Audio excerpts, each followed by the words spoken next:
নাকি হুঙ্কার দিচ্ছে, ভারতের বিজেপির সদস্যরা হুঙ্কার দিচ্ছে তারা নাকি আমাদের সীমান্ত বন্ধ করে দেবে।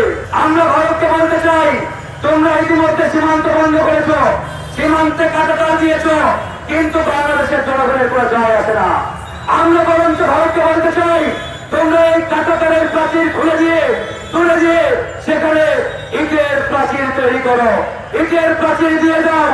আমাদের বাংলাদেশের জনগণ তোমাদের দিল্লির দিকে আর তাকাতে চায় না, কারণ বাংলাদেশ দিল্লিতে না গেলে, ইন্ডিয়ায় না গেলে আমরা 3 বেলা খেয়ে পরে ভালোভাবে বাঁচতে পারবো।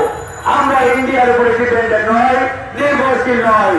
কিছুদিন আগে ভারতের ডক্টররা বলল আমরা বাংলাদেশের রুগী আর দেখবো না। কেন? বাংলাদেশের জনগণ ইন্ডিয়াকে পছন্দ করে না। আমরা আন্দোলন করলাম, আরে এটা সুখবর, বাংলাদেশ ট্রিটমেন্টের চিকিৎসায় উন্নত হবে, আমাদের হাসপাতাল উন্নত হবে। আমরা আলহামদুলিল্লাহ পাঠ করে ইন্ডিয়াকে একটা লম্বা ধন্যবাদ দিলাম। 2 দিন পরে ডক্টরস অ্যাসোসিয়েশন অফ ইন্ডিয়া তারা সংবাদ সম্মেলন করে বলে না আমরা বাংলাদেশের রুগী দেখবো। কেন ভাই?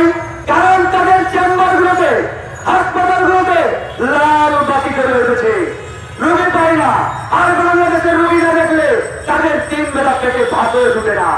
এই হচ্ছে অবস্থা।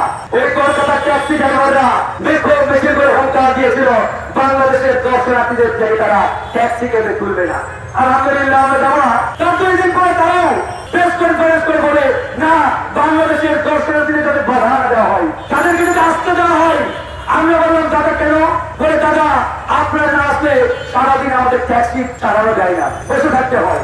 এই হচ্ছে অবস্থা বন্ধুগণ। তার মানে ভারত বাংলাদেশের উপরে ডিপেন্ডেন্ট, নির্ভরশীল, বাংলাদেশ ইন্ডিয়ার উপরে নির্ভরশীল নয়। আমাদেরকে রক্ত চোখ নিয়ে দিল্লির দিকে তাকাতে হবে। কথা হবে চোখে চোখ রেখে, কথা হবে চোখে চোখ রেখে। আর নমনীয় কথা ইন্ডিয়ার সাথে আমরা বলতে চাই না, আমরা বলবো না ইনশাআল্লাহ। ভারত পেঁয়াজ বন্ধ করে দেবে, চিনি বন্ধ করবে, কাপড় বন্ধ করে দেবে, সব কিছু বন্ধ করে দাও। পাকিস্তান থেকে পেঁয়াজ আনবো, চাইনা থেকে চিনি আনবো, কোনো অসুবিধা নেই। আমার বাংলাদেশ, এদেশের জনগণ তোমার ইন্ডিয়া থেকে কোনো কিছু আনতে চায় না। তাই বন্ধুগণ আজকে একবারে পরিষ্কার এই সরকারকে আমরা বলেছি, ইন্ডিয়া 1971 সাল থেকে বাংলাদেশের শত্রুতে পরিণত হয়েছে। তারা কোনোদিন চায় নাই, বিশ্বাস করে নাই বাংলাদেশ একটি স্বাধীন সার্বভৌম দেশ। তারা মনে প্রাণে বিশ্বাস করে বাংলাদেশ একটি তাদের অঙ্গরাজ্যের মতন 30তম অঙ্গরাজ্য।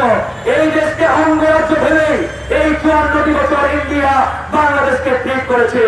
আমরা আজকে 2024 সালে এই রাজপথে দাঁড়িয়ে বলতে চাই বাংলাদেশ এখন আর ইন্ডিয়ার দাসত্বে কিংবা ইন্ডিয়ার অঙ্গরাজ্যে পরিণত হবে না। এই বাংলাদেশ স্বাধীন বাংলাদেশ, শহীদ আবু সাইদের বাংলাদেশ, তিতুমিরের বাংলাদেশ, হাজী শরীয়তুল্লাহর বাংলাদেশ।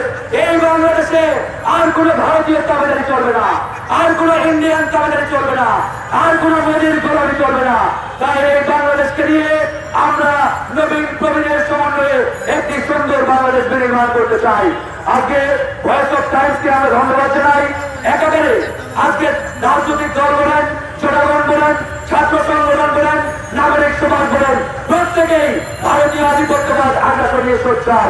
তার মানে এই ঢাকার বুকে যখন এই ইন্ডিয়া হটাও ভারত খেলার প্রোগ্রাম উঠেছে, সেদিন এই ভারতের কবর রচনা হয়েছে এই ঢাকার বুকে। আগামীতে আর কোন ইন্ডিয়ান তাবেদারি এই বাংলাদেশের বুকে হবে না ইনশাআল্লাহ।